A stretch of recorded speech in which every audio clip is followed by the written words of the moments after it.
Hi, my name is Veldora Rice, and I'm the Director of Write from the Heart. We offer online writing classes for middle and high school students, including full credit classes, as well as workshops on specific topics that last for 4 weeks at a time. We also offer some print resources, including journals, a resource guide, and several other items that are helpful for both parents and students. Today, we're going to talk about in-text citations and works cited pages. We're going to talk about how to do a works cited page and some resources to help you with that.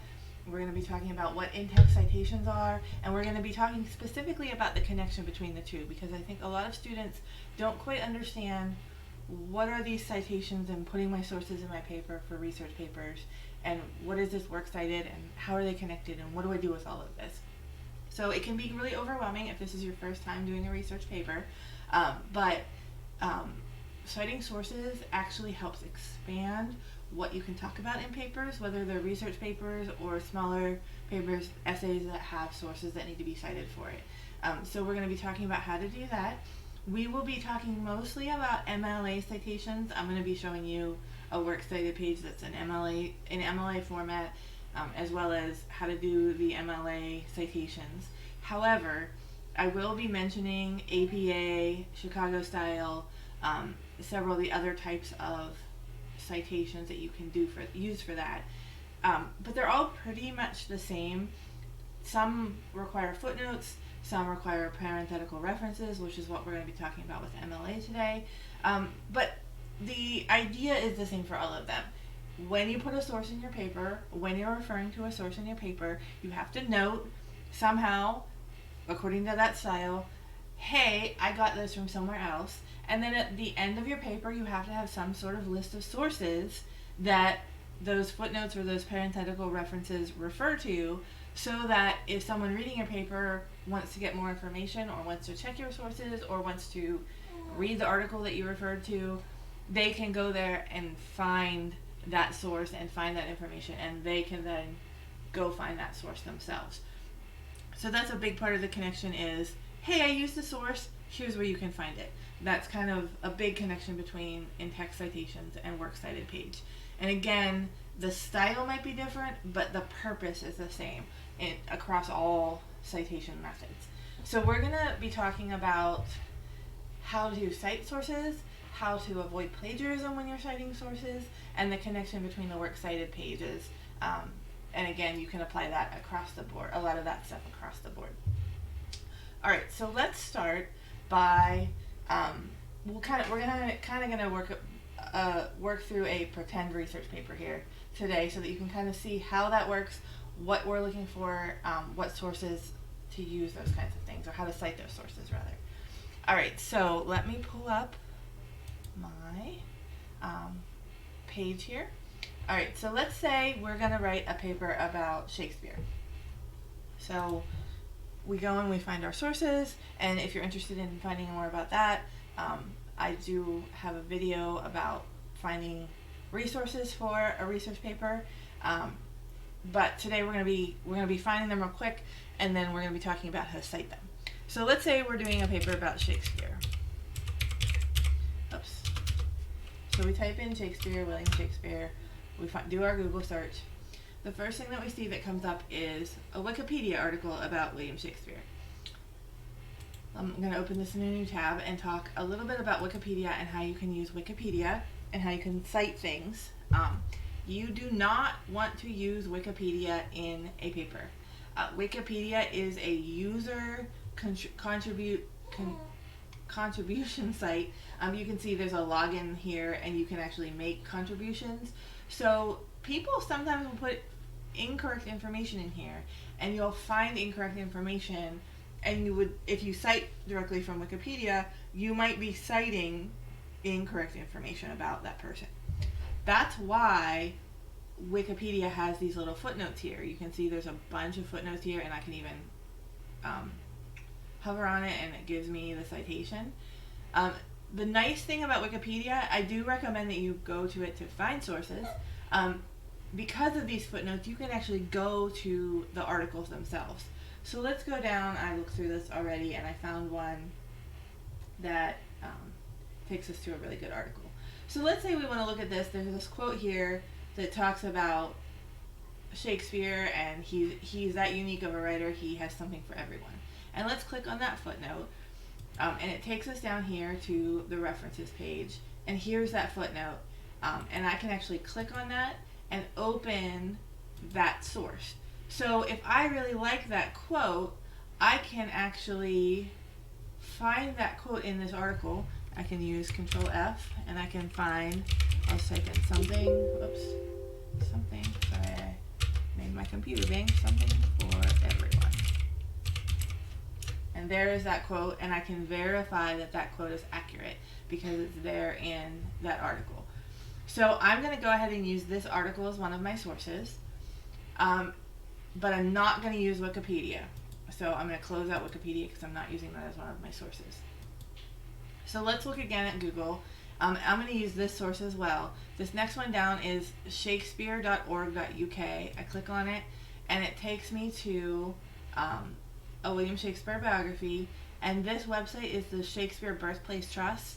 So this is a valid source. It's kept by the people that take care of his birthplace at Stratford-on-Avon, and this is a biography. So we're going to say, okay, I'm going to quote from this. So those are two of my sources. And then the third source I'm going to use is this book here I have in front of me, and it's called Teaching Shakespeare, and it's a book source. So when you do your works cited, there are multiple ways to do a works cited. I'm going to pull up a Word document. I would recommend that you get a reference book. Our reference book, Right from the Heart, a resource guide for engaging writers, has a works cited section that talks to you about how to do a works cited page. However, there are other sources in Word. You can actually go to the References tab, and you can manage your sources. You can add sources. It will actually ask you for information. And there are online things like that, like easybib.com, I would recommend. Citationmachine.com, I would recommend that as well. However, you need to know what you're doing with the source. You need to know the information that you need to have, or what source it is. So for example, if I'm going to add a new source in Word, you can see here it asks me, is it an article in a periodical? Is it a book? Is it a website? I need to know what it is that I'm putting in my works cited page before I come in and put the information in. And so you do need to know how to cite these things and understand citations. So I would recommend a resource book. The other site that I would highly recommend is a site called, it's the Purdue Online Writing Lab. It's Purdue University, and you can find it. It's owl.purdue.edu. And when you go there, you click on the Purdue Online Writing Lab. And this is an excellent resource for doing a works cited page, because they have everything here. From how to avoid plagiarism, research and citations. They actually have if you want to search it here, they have a great grammar reference section. If you don't understand, I don't understand how to do this, or I don't remember the rules for run-on or whatever, you can search this OWL, and they have great explanations of pretty much every grammar rule that you can possibly think of. Side note, this is where I go if a student asks me a question and I'm thinking, oh, I understand the rule, but I don't know how to explain the rule. This is a site that I go to find exactly how to explain it, or to review the actual rules of some sort of grammar idea, so that I can then explain it to a student. So if you are looking for that as a parent, as a student, this is a great place to go for grammar rules as well. But you can see they have style guides, they have the MLA, they have the APA, they have Chicago. Those are the big three if you're looking for a different style guide. But if you go to their MLA style guide, they have all kinds of stuff here. They have overview, they have the exact rules about each one, how to format your paper according to MLA. They have all kinds of stuff here. But they have, looking for the works cited page. They actually have rules, what to put in, what kinds of information you need to have. So if you're looking for an online source, this is a great source. When we do our works cited, you will see not only for MLA, but APA and Chicago. The main information that you need for your works cited is the author's name, and we always list it last name, comma, first name, the name of the article or periodical, and the name of the source that you got it from. Whether that's the name of a website, the name of a book, whatever that container is that you got your information from. Those are the main things that you need to have in a works cited page. So I already did my works cited, and these are, oops, let me pull that up. These are the 3 sources that we talked about. So that first article that we have listed here, this is written Simon Callow. Simon Callow is the author, and the title of the article is What the Dickens, etc., etc. So you can see that here in my first works cited, I have Callow, comma, Simon, and then I have the name of the article, and I have the name of the website, and then the date that it was made, and the date I accessed it. And then I have the URL here, but a lot of citations now don't recommend that you have the URL because they get really long and they take up a lot of room. And you can pretty much find this on the web if you have the author's name and the name of the article. I could just go and Google that and find it. So a lot of places are saying you don't need this URL anymore. I'm going to leave it here for a minute because we're going to talk about using that in a second here. This is my book. I have the author listed here, Gibson, Rex, that's the last name, first name, and then the name of the book and the additional information I need about publishers for books. And then this last one is this other article we found, the William Shakespeare biography. As you can see here, these are kind of the 3 most common things. An author of an article on a website, an author of a book, and then an article on a website that doesn't have an author. This question comes up a lot for every student that I've ever taught. What do I do when I get to an article or a website that doesn't have an author? You can see there's nothing here. I can't find an author. I could click on About Us, but it's just going to tell me about the website. It's not going to tell me who wrote this particular article. So what do I do if the first thing I have to put in is an author? The answer is skip any information that you don't have. So in this case, we do not have an author name. So the next thing that goes in the citation is the name of the article, which is William Shakespeare biography. Who was William Shakespeare? And you can see that's exactly what I put here. William Shakespeare biography. And then I put the name of the website. And then I put when I accessed it and the URL. So again, there's no author. So I start with the name of the article. And the reason I did that is I'm going to show you exactly how to cite that then in your paper when you write your paper. So that's works cited. And again, I would highly recommend that you use online references. You get a resource book like this that has information about works cited. The reason I'm not spending a lot of time on it is because every source is different. There's always little quirky things. That's why you have a teacher to ask them, what do I need to put in? What do I not need to put in? I can't find this. Do I need that information? Where do I find it? That's what your professor, your teacher can help you do.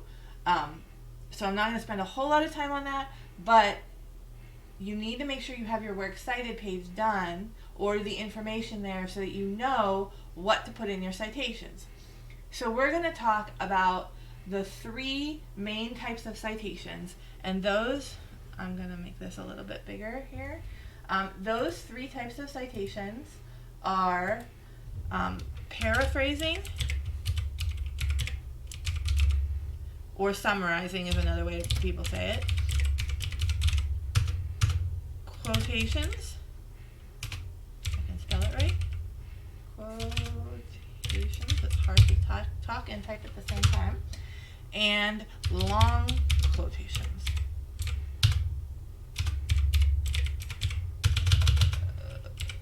Okay, so these are the 3 main types of sources that you need to cite in your paper. So I'm going to just make up kind of some fake like things for us to cite. So let's say we're writing a paper about William Shakespeare. I'm going to put a nice little line here so that we can divide off our different kinds of citations. Kind of see where they are. All right. So let's say we're talking about paraphrasing and citing, and we have William Shakespeare was born in, I don't know when, because I need to look it up, so I'm just going to put some X's, because I don't know exactly what year. It was 15 something, I believe. And I need to find the place that he was born in, and maybe his parents' names, and maybe his kids' names, and all of those kinds of things, his early childhood. So I'm just going to kind of type some letters because we don't really know all of this stuff. So I'm just going to make up the 10 words. But the rule for paraphrasing, this is paraphrasing information, and paraphrasing means it's information that I don't need to quote. I don't need to find a quote that says William Shakespeare was born in whatever year in whatever place and then quote it. I can just summarize that information. So maybe I'm looking at, let's pull up this source. Maybe I'm looking at this source. Oh, look, here's a whole paragraph about Shakespeare's family life. I don't need to quote this whole paragraph, but maybe I want to pull out a sentence that says, John Shakespeare and Mary Arden were his parents, and they had 8 children. And here's more information about they lost some of their children. William was their eldest child, but he was originally their 3rd child. That's a lot of information that I don't necessarily want to put in my paper. I want to say William Shakespeare's parents' names were John and Mary, and they had 8 children, but lost 2 of them. That's might be what I want to put in my paper. And that's my sentence. Now, the rule is, I didn't know this information before I looked at it in this article. I did it with you live. I'm showing you I didn't know this information. So the rule is, if you do not know the information or it's not common knowledge, you have to say where it's from. Even if you don't quote it, you need to say where you got that information. The way to know if it's common knowledge is it something that a general person would know. For example, William Shakespeare wrote plays. That is common knowledge. Everyone knows William Shakespeare was an author. He wrote plays, and he wrote a lot of them, and he wrote comedies and tragedies. That's all common information that everyone would know. I don't need to find a source that tells me that William Shakespeare wrote plays. But something like the year he was born, that's not common knowledge. That you wouldn't walk up to somebody and say, hey, what year was Shakespeare born? And they would just pop off with what it is. I'm obviously teach Shakespeare, and I don't even know what year he was born unless I look it up, because I don't remember those things. But you could pretty much ask the common person on the street, who was William Shakespeare and what did he do? Oh, he was that guy that wrote plays. I had to read one of his plays when I was in high school. People know he wrote plays. Okay, so if we are putting in our paper, William Shakespeare was born, blah, blah, blah, blah, blah, all this stuff happened to his family, and let's say we just have a really long paragraph. I'm not going to keep typing, but let's just say this is a long paragraph with a bunch of sentences, and it tells us about his early life and what happened to him and all of those things, and we have our whole paragraph.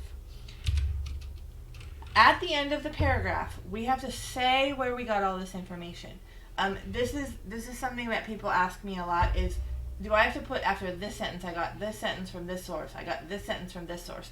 The answer to that is no, because that would clutter up your paper, and it would look kind of like a Wikipedia article there with all of the footnotes or all of the parenthetical references.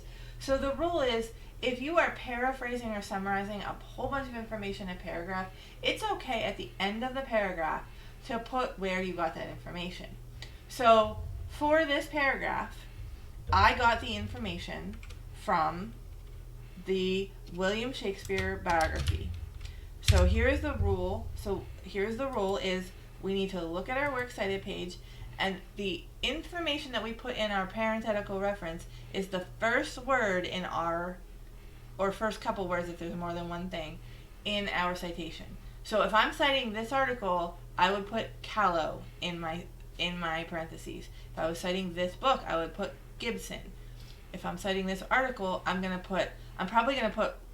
to put just William, but I'm going to put William Shakespeare biography. But it's an article, not the name of an author, and there's quotation marks around it. So when I put it in my paper, I would put William Shakespeare biography with the quotes. So whoever's reading this paper knows all this information from this paragraph came from the William Shakespeare biography. And then they can go to my works cited page and go, oh, there it is. And they're looking at the first word. The reason that I'm spending a lot of time on it is because a lot of people, when they're citing a website, let's go look at that website. Here's our website. Oh, I need to cite this for my paper. I'm going to grab this URL, copy it, and put it here in my paper. All right, well, let me do this. I'm going to do this in here. I should have done this first. I'm going to copy this fake paragraph, put it here. Now, you can easily see here what the problem is. Well, there's several problems with, I'm going to put this in red so that we know, it's wrong. That's our wrong paragraph. So the reason that this is wrong is because this citation is at the end. First of all, look how long this is and look how much space this takes up in our paper. And if I'm reading along and then I have all this that I have to read through and then you keep writing, that's a lot to read through. Secondly, let's look back at our works cited page. Where is the URL on these citations? In this particular citation, here it is at the end.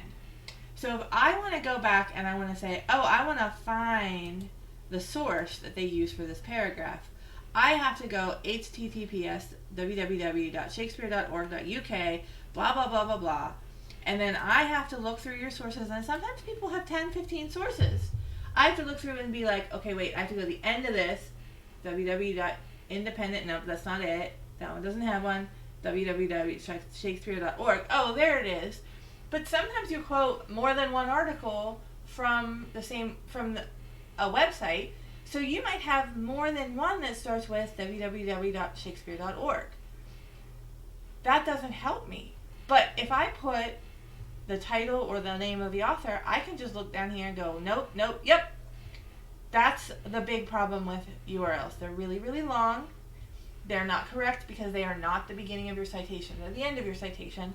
Or in a lot of versions now, MLA included, and APA, a lot of them are saying do not even include the URL in your works cited page, so it might not even be there. So this is an incorrect way to cite your works cited with a URL. You don't want to do that. You want to put the name of the article. All right, I'm going to show you one more thing with paraphrasing. I did want to mention this. When you get to the end of your paragraph, you want to put a period at the end here, so that everybody knows it goes with that paragraph. So I want to show you one more thing with paraphrasing. Let's say you wrote this paragraph and you use this source, but you also grabbed a couple things from this book.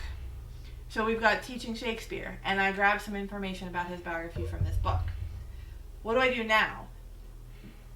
This is a question I get from a lot of students. What do I do when I have a paraphrase and I have this first sentence was from this book and the second sentence was from this biography online? What do I do? How do I cite that? Because you don't want citations, or maybe it was in both of them, and you kind of, maybe you took notes and you don't know, okay, I read the biography on that page and I read the biography in this book. I'm not really sure which one talked about his parents, which one talked about, they both said the date, so what citation do I put? Well, I know for this section or this paragraph about his biography, I looked at this and I looked at the book. So I can actually put in here, if there are no quotes in your paragraph or all the information in the paragraph is from two different sources, I can actually put in Gibson and William Shakespeare. Now, if you have a book, you need to put the page number. I'm just making this up. Let's just say it was on page 88. You can put Gibson and the page number from the book, and then you can put this semicolon and put the next source. You could have 5 or 6 or 7 sources at the end of a paragraph. Simply separate them by a semicolon, and then that shows that you got the information from those different sources. All right, so let's take a different, I'm going to copy this so I don't have to keep typing out letters. Let's say that we have our paragraph about William Shakespeare, and we have our citations about it. These are our citations for our paraphrasing. I don't want to lose those. All right, let's say we have that, and we are going to put a quotation in here. Let's say here at the end of this sentence, we want to pull that quote from this Simon Callow article that we found right here. Some of the most deeply affecting productions of Shakespeare have been non-English and non-European. He is that unique writer. He is something for everyone. Let's just say we want to pull this last sentence. He is that unique writer. He is something for everyone. I know it's a little bit strange to put it in a paragraph about his biography, but let's just pretend that it's a different kind of paragraph. So we want to put this in directly, and we're copying and pasting it. Anytime you copy and paste it, if I just did this and put it right in there in my paper and left it like that, and I put Callow down here, and I put Callow, and then I put a colon, this is incorrect. And I'm gonna put, let's put red X's so that it's a little bit more readable. This is incorrect because let's do that up here too, because I got all of that information from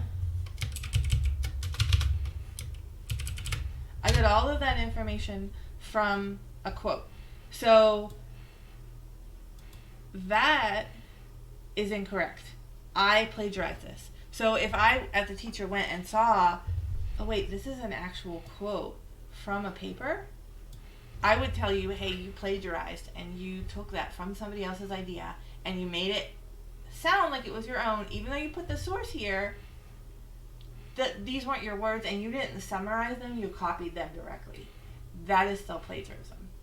So let's pull this down here and I'll show you exactly how to do a quote, even if it's in the middle of a paraphrase. Oops. Yes, we're moving up to this page. So this is the correct way that we do this. This is a quote, so we need to put quotation marks around this quote. We need to remove this period because the quote goes with this paragraph, right? So where did we get this quote? Well, we got this quote from Callow. And then we put a period because that citation goes with that quote. But we did not paraphrase Callow. We quoted him, but the rest of the paragraph was paraphrased from these two sources. That's what this looks like. I'm going to highlight this so that you can see it. When you are quoting, I'm going to put this note here. When you are quoting, where's my star? When quoting, put the citation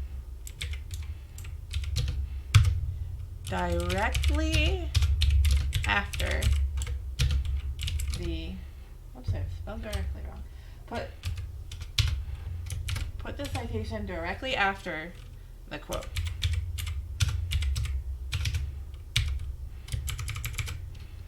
That is how you do quotations. It goes directly after the quote. It does not go at the end of the paragraph because you need to say, hey everybody, I didn't say this, I didn't make this up, I didn't take it and put it in my own words like I do for paraphrasing. This is the exact words of the author, quotation marks around it, and a citation after it. That is how you do sentence quotations. Now, sometimes when we are doing research, we find a brilliant quote. I'm going to pull this again. We're just going to keep using the same thing. We find a brilliant quote and we say, wow, that's a really great quote. I want to put that in my paragraph. So we have our quotations. I'm going to steal it again. I'm going to get this quote again from Callow. Let's go here. Let's say we want to quote this whole section here. I'm going to go to here. Let's say we want to quote this whole thing because all of this is so great and there's no way that I can summarize this and put this in my own words. I have to say it from him. So I'm going to copy this and I'm going to put it right here in my paper. Quotes at the end. Whoa! Look at how long this is. That's a super long quote. And you can see most of my paragraph, or a lot of my paragraph, isn't even my own words. It's somebody else's words. So when you have a quote that is, I'm going to put up here, longer, but actually it's 4 lines or longer. If something is 4 lines or longer when I type it into my document, it needs to be set aside and separated.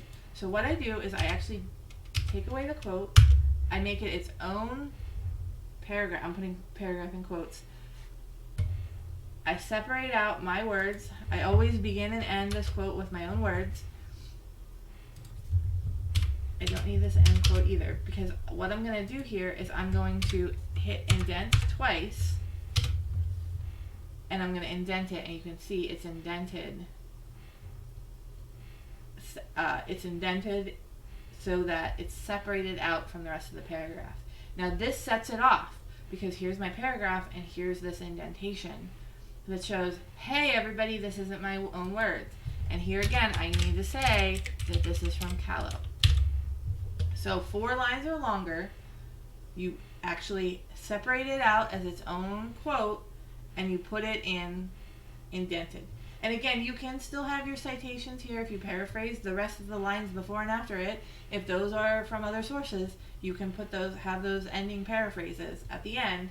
But for this paragraph, if it is longer than 4 lines, you just hit enter, and enter at the end, enter so that your words are here and here, and you see that those are not indented at all, and this is indented two indentations.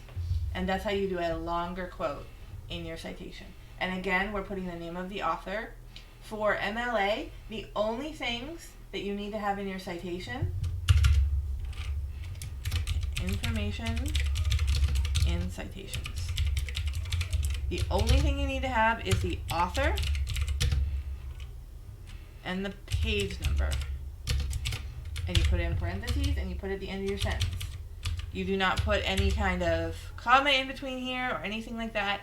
But if it's from a website, you don't have a page number because it's a website and there aren't pages on websites. The only time you have a page number is if it's a physical book like this, or if it's an ebook with page numbers. Those are the only times that you put page numbers. Otherwise, you just put the author. And if you don't have an author, then you put the name of the article in quotation marks inside the parentheses. So those are that's the only information that you need when you are doing MLA citations. And again, if you're doing some other type of citation, APA or Chicago style, what you need to put in those citations, or whether you use footnotes or something like that, you need to look that up. Again, that Purdue, owl.purdue.edu is a great place to look that up. These citations might be a little bit different, but the rules are the same.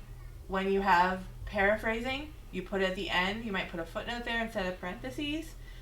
You don't cite the URL. If you have a quote, you put the citation directly after the quote, even if the rest of it's paraphrased. Longer citations, quotations you put separately like this, and you put a citation there at the end.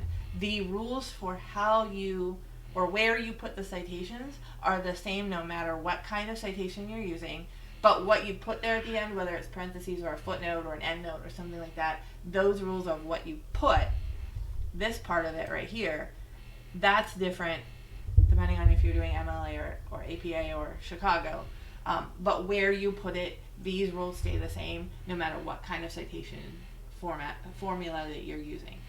So those are the main types of in-text citations: paragraphing and summarizing, quotations, and longer quotations. Those are the 3 main ways that you need to cite information in your paper. Now, a question that a lot of students ask me when they're doing research papers is, well, I'm writing this research paper and I have my introduction and there's not really anything, I might be, talking about the person, but you'd probably be saying like William Shakespeare wrote plays and things like that. That's common knowledge. You generally don't need any citations in your introduction, and you put your thesis statement. But then all of my supporting paragraphs, I looked in my sources to find all of that information. The answer to that is yes. almost every single paragraph, probably every single paragraph except for your introduction and your conclusion, will have a citation at the end of it that give your sources for that paragraph. That is one thing that when someone is reading through your research paper, they should be marking and saying, you need a source for this paragraph, you need a source for this paragraph, you need a source for this paragraph. And the answer is yes, you probably will need a source for every single paragraph in your in a research paper that's not your introduction or conclusion, because a lot of that is coming from, you're summarizing things that you found from other sites or other sources. So you probably will have a paraphrasing or summarizing citation at the end of every paragraph. You always need a citation after a quote or a longer quote. You have to put a citation there because those are not your words. You need to put them in quotation marks, and you need to put a citation at the end of it. There are specific rules about where periods go and things like that, depending on the citation that you're using. Your professor or your teacher can help you with that. Or again, if you get one of these resource books, obviously I recommend this one, but if you look online on that, owl.purdue.edu, they tell you exactly where to put periods and what kinds of citations to use depending on the method that you're using. But that is the general rule for any in-text citations, paraphrasing, quotations, or longer quotations. You have to have a citation for each of those, and the citation that you put in that needs to match the first word in your works cited page. So that is the basics on in-text citations and works cited. I hope that you found that helpful and that it makes understanding, citing, and doing a works cited page a little bit easier for you as you work through this project, through your research projects. I hope you have a wonderful day, and please, if you have any questions, you can always contact me and ask me any questions you have. Have a great day.